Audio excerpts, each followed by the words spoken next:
Canal Days video series on what life is like in the industrial Connecticut River Valley of Massachusetts. Your key to unlocking the secrets of time travel as we transport you to the ages of the pivotal, consequential, and seminal turning points that make up our riveting history today. This episode traverses the Bushman Fuller House in Holyoke, Mass. I'm your host, Carrie, along with our personal tour guide, my co-host and local historian, Robert Camus, founder of Historical Tours of Greater Holyoke. Robert guides you on tantalizing experiences through historic sites in Massachusetts. Step back in time as we uncover the stories that shaped this iconic region. From landmarks to pivotal pioneers, there's something for everyone to enjoy.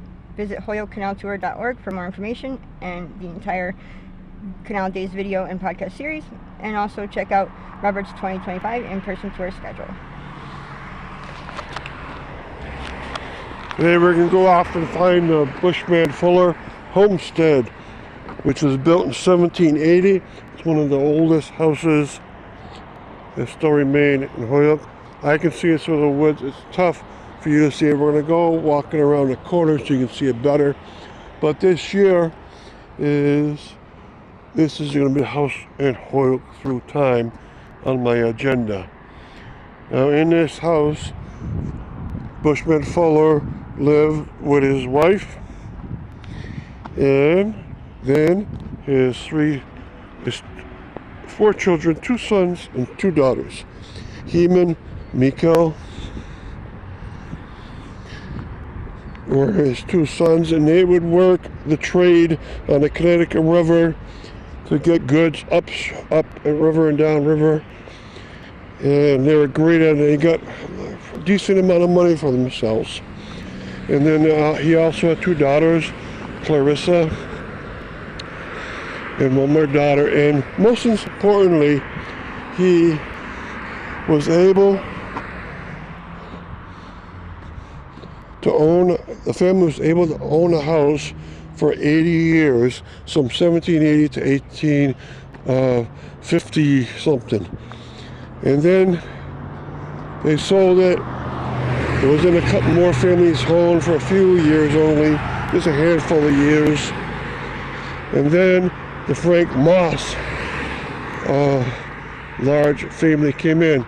Actually, Frank Moss's parents, James Moss, came in first.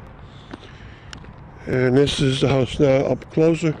The front porch is not original, but the structure of the house is the original. All right, you can see it's painted a light greenish color. It used to be white color. It's at an address of 540 Homestead Avenue. And they used to have a farm here. The farm was as large as maybe, I would say, a quarter mile going down Homestead Avenue and a few hundred yards the other direction. All right, so it was quite large. And you can see the fireplace is very large itself. It's on the side structure. It's a colonial house. In this neighborhood, you have Westfield Road crossing with Homestead. It's a very, very active corridor, but in the past it was not as active. So in the past, you had this house, a couple more homes on Homestead Avenue called Back Street.